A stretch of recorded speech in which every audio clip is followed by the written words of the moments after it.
It's a really great group there. It's a good work.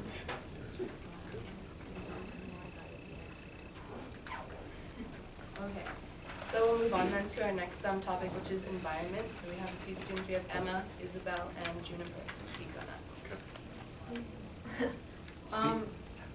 Everyone thinks that the Green Party is about protecting the environment, yet you only talk about reducing CO2 emissions in your platform. Are there any other major concerns for the environment in BC? Oh boy, there's so much. Yeah, and so let me name a few. So first of all, let me talk about CO2 a little bit, or maybe there's a climate change question coming. I'm not sure, but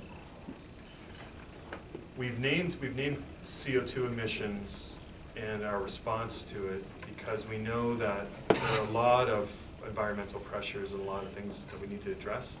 But if we don't begin to address climate change, we're going to lose out on so many other things that we could try to mitigate, we could try to address, but it's kind of the big tsunami wave, and it's coming. Like, it's no question. Our best people are telling us that the climate is changing already. Mm-hmm. We know that we're putting more and more carbon up into the atmosphere every day. We're starting to see the results of that. You guys are probably aware of a lot of it, but you know, just the nature of that. So front and center, we wanted to be very clear about it, and also because the means of addressing climate change involve a very significant change in lifestyle and kind of the things that we've taken for granted up till now about how easy it is to just combust fossil fuels and to kind of use them to fuel the economy. We're now at a place now where technologically we know that's not as necessary, and we can begin to wean ourselves slowly off fossil fuels. But we also know we're going to have to do it in a way that is not going to be too disruptive of the economy. But we need to make that transition, we need to make that change. So that's why CO2 is like front and center. On the other environmental needs, wow, there's so many going on right now. I mean, one of the big ones I'll name is that we've seen over the last, definitely in the last 16 years, a real shift away from government looking and keeping an eye on how things are really going in the province. So if you deal with forestry or mining or oil and gas or any kind of development that's going on, urban sprawl. And really, the government now has moved away from taking responsibility for that. So a big piece of what I would like to talk about when we talk about environmental concerns is government leadership and compliance and enforcement and a knowledge of really what's going on. Because right now, there's no one's really doing good work other than some researchers who are doing some good work. But in government itself, we don't really know right now what have been the cumulative effects of all the stuff that's been going on in the province. And we need to get a good handle on it. So that's one area where, no matter who forms government or what happens next, we need to get on it. We need to figure out what's happening. All right, next question. What are your thoughts on the Site C dam? I don't support the Site C dam. The BC Green Party doesn't support the Site C dam. If we got elected, we would do everything we could to make sure that project doesn't move ahead. We're very clear about that project. And that's based on just some very clear evidence. Now, you can talk about it from an environmental point of view, and even that alone, I think, is a big question mark over that project. But if you said, well, the environmental damage is somehow worth the economic gains, then you have to have that question balanced out. And then you also throw Aboriginal title, which is a huge issue when it comes to Site C, into the mix with Treaty 8 as well. So for all of those reasons, and for me primarily actually, as important as the environmental issues are, and deeply important as the question of Aboriginal title is, there's a question about Site C, about the economic harm it's going to cause us when that project is up and running. It was designed for liquid natural gas. That's what Site C was intended for. And the power from Site C was intended to basically electrify a liquid natural gas industry, which now we know is never going to happen. It was a pipe dream. It was a Hail Mary pass in the last election to throw up numbers, $1 trillion in GDP and 100,000 jobs and $100 billion prosperity fund. Now we know that LNG is not going to happen. We're too late to get LNG going, and it would be a climate change disaster if we did get it going. So now Site C, we got this huge amount of power that's going to come onto the market all at once. We don't need it. Consumer demand has been flat in BC. We are going to need more power. We should way better provide that in small renewable projects closer to source, closer to the place they're actually going to be used. And then here's the other thing too, if we build Site C and all of a sudden we have all these megawatts of power, gigawatts of power available, it's going to suppress all the small renewable projects that we should have been doing, because we're going to have all this cheap power and nobody's going to want it. We're producing it at a ridiculous cost and we're selling it on the spot market for far less than a third of what it's actually going to cost us. That means all of us as BC Hydro customers and ratepayers are going to have to subsidize Site C for decades. We're going to have to pay for a dam that we don't need. So it's a disaster, yeah. And I could get into why we're building Site C. That's an interesting question. If on paper and on all the evidence it doesn't make sense, why would you build a dam? Well, I could talk about that some more, but that's an immediate response to your question about where we stand on Site C. We got some clarity on that particular project. And our final question. How do you know that your plan to increase the carbon tax will help lower greenhouse gas emissions, and do you have a backup plan in case it doesn't work? Oh yeah, thank you. That's a good question.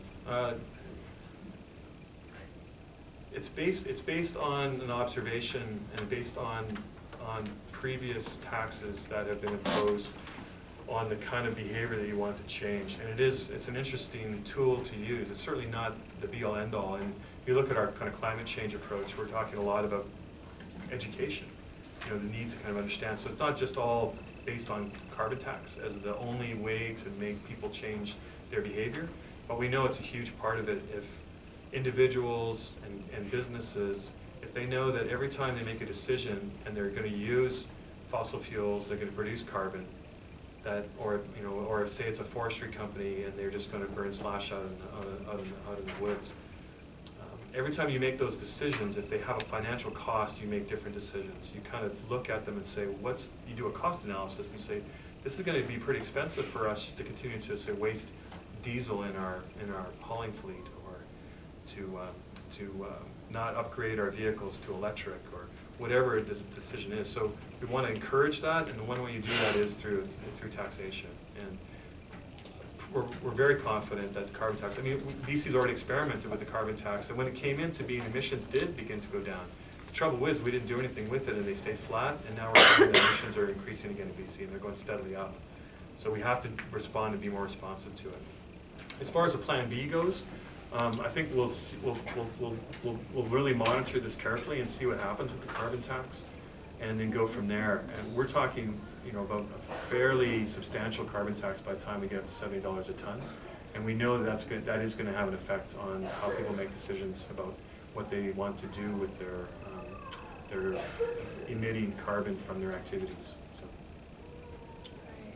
And on the next topic, we have a student to speak on First Nations. That's Grace, I think, or is it you? Other than mentioning that your party wants to increase the number of First Nation educators in public schools, there are no mention of First Nation issues in your platform. Why? We have a whole comprehensive plank that's coming out in the next few days to talk about relationships with First Nations, with the provincial government. So I can't say more to it today, but when it comes out, you'll be able to read it, and it'll be out, in a matter of days, and you'll be able to see exactly what we're talking about. The one understanding of where we're going is that we need a different relationship, one that's built much more on trust. Right now, the way that, say, you look at resource projects, Site C is a good example. Right now, it's kind of one project at a time, one set of court proceedings at a time, and there's no sort of comprehensive understanding that's really guiding us in our relationships between different levels of governments and with First Nations. So we need to have a much more clear understanding of how we relate to one another, how we make decisions, and a higher level of trust for one another.